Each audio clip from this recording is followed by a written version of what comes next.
દાહોદમાં બોગસ બિનખેતીના પ્રકરણમાં પોલીસ તપાસના ધમધમાટ વચ્ચે હવે સરકારી બાબુઓ પણ પોલીસના રડારમાં આવી ગયા છે। સરકારી બાબુઓની પણ હવે ધરપકડનો દોર શરૂ થઈ ગયો છે। આપને જણાવી દઈએ કે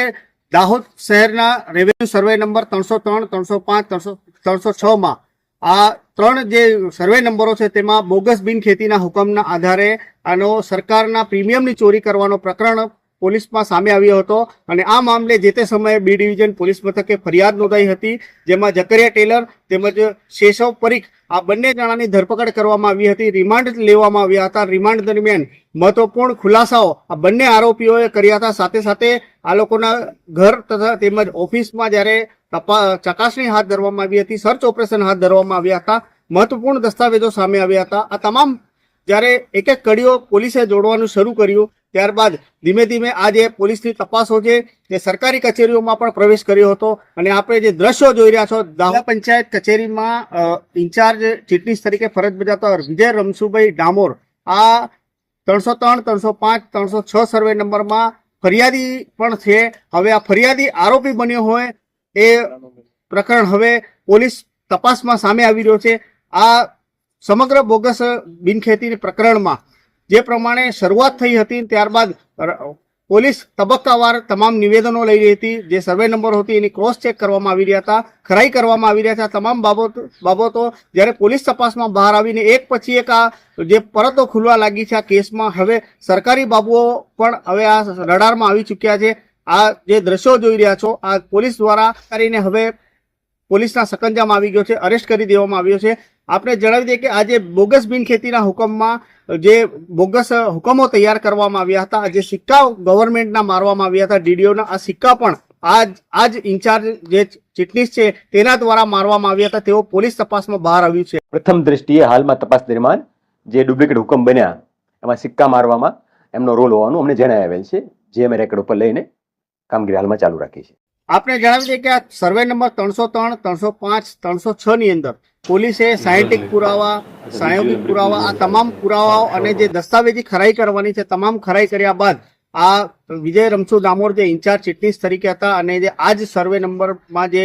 પોલીસ ચોપડે ફરિયાદી તરીકે નોંધાયા હતા, હવે આરોપી તરીકે પ્રસ્થાપિત થયા છે। આ બોગસ બિનખેતીના હુકમોનો સિલસિલો આમ તો 2018 પછી અસ્તિત્વમાં આવ્યો હતો। 2018માં આજે બિનખેતી કરવાના જે સત્તાઓ છે એ ડીડીઓ પાસેથી લઈને જિલ્લા કલેક્ટરને સોંપવામાં આવી હતી અને ત્યારબાદ આ અધિકારીઓ અને સાથે આ જે મુખ્ય ભેજાબાદ છે શેષવ પરીખ આ બંને મેળાપીપળામાં તેમને એવું વિચાર્યું હશે કે આ હવે 2018 પછી અહીંયા કોઈ તપાસો થાય નહીં અને એ પહેલાના આપણે પાછલી તારીખમાં આ બોગસ હુકમો તૈયાર કરી દે, એટલે આ જે સર્વે નંબર 303, 305, 306માં જે બોગસ હુકમ તૈયાર કરવામાં આવ્યો હતો એ 2020માં આ લોકોએ તૈયાર કર્યો હતો। અને આપણે એક મહત્વપૂર્ણ બાબત આમાં બતાવી દઈએ કે જે બોગસ સર્વે નંબરની ખરાઈ માટે જ્યારે વહીવટી તંત્ર અને પોલીસ તંત્ર દ્વારા જે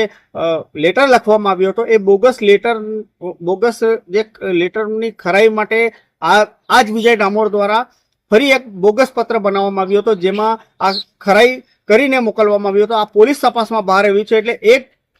જૂઠને છુપાવવા માટે આ બીજો જૂઠ આ અધિકારીએ કર્યો અને બીજો એક બોગસ દસ્તાવેજ ઉભો કરી અને પોલીસની તપાસને ગેરમાર્ગે દોરવાનો આ પ્રકરણ હાથ ધર્યું હતું। આ સમગ્ર બાબતને લઈ શું કહેવું છે ડીવાયએસપી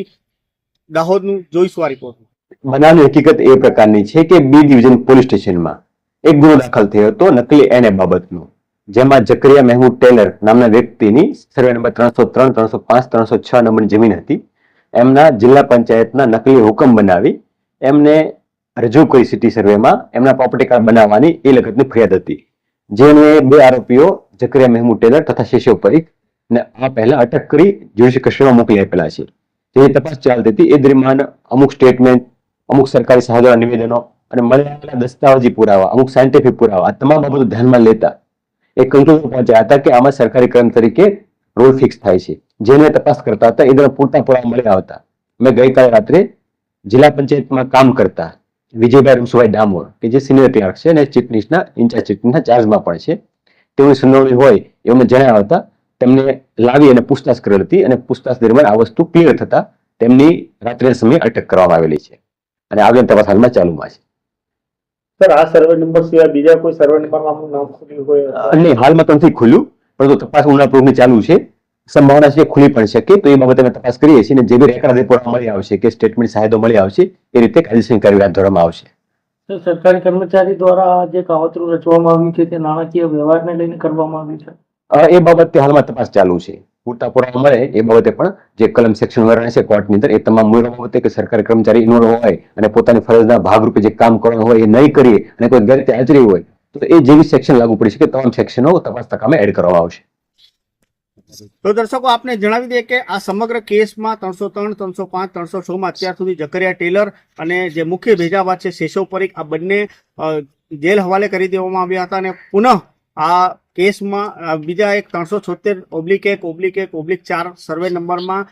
જે આરોપી છે શેષવ પરીખને પુનઃ રિમાન્ડમાં મેળવવામાં આવ્યા હતા. 9 દિવસના રિમાન્ડ હેઠળ પૂછપરછ હાથ ધરવામાં આવી હતી. પોલીસ તપાસમાં પહેલે દિવસથી જ આ જે ઇન્ચાર્જ ચીટનીસ છે વિજય ડામોર આ પોલીસ રડારમાં હતા અને શંકાની સોય પોલીસની આનમાં પર બી હતી, પરંતુ પોલીસે રાહ જોઈ સાયોગિક પુરાવા ભેગા કર્યા, અધિકારીઓના જે નિવેદનો લીધા અને ત્યારબાદ પુખ્ત થઈ ગયું કે આ જે બોગસ સર્વે નંબર છે તેમાં આ જે મેઇન ચેન જે એનએની પ્રોસીજરમાં જે ચેન હોય છે એ ચેન વિજય ડામોર પછી અટકી ગઈ હતી અને સમગ્ર જે બોગસ બિનખેતીનો જે સિક્કા મારવાથી લઈને બોગસ પત્ર તૈયાર કરવાનો જે કારસો છે આ ઇન્ચાર્જ ચીટનીસ દ્વારા તૈયાર કરવામાં આવ્યો હોય એવું ફલિત થતા હવે પોલીસે એમને ધરપકડ કરી લીધી છે. આપને જણાવી દઈએ કે આ સિવાય અહીં જે અમુક જે સર્વે નંબરોમાં પોલીસ પાસે અરજીઓ આવી રહી છે, નામી અનામી આ તમામ અરજીઓમાં હવે પોલીસ તપાસની દિશામાં દોર લંબાવી દીધો છે અને આ જ્યારે તપાસોના ધમધમાટ વચ્ચે કેટલાક કર્મચારીઓ ભૂગર્ભમાં ઉતરી ગયા હોય તેવી પણ સમાચારો સામે આવી રહ્યા છે. ત્યારે હવે આગામી સમયમાં કેવા પ્રકારના ખુલાસાઓ આ જે ઇન્ચાર્જ ચીટનીસ છે પોલીસ તપાસમાં કરે છે અને જે રિમાન્ડ બાકી છે શેષવ પરીખના રિમાન્ડ દરમિયાન કેવા પ્રકારના ખુલાસા થાય છે અને જે દસ્તાવેજો અને આપને જણાવી દઈએ કે આ વિજય ડામોર પાસેથી કેટલાક મહત્વપૂર્ણ દસ્તાવેજો પોલીસે રિકવર કર્યા છે. એ દસ્તાવેજો કોના તરફ સકંજો કસે છે આ તમામ ઉપર પોલીસની જે તપાસની ત્રિજ્યા છે એ નક્કી કરશે. ત્યાં સુધી ચેનલ પર નવા હોય તો સબસ્ક્રાઇબ કરવાનું ભૂલતા નહીં. ધન્યવાદ.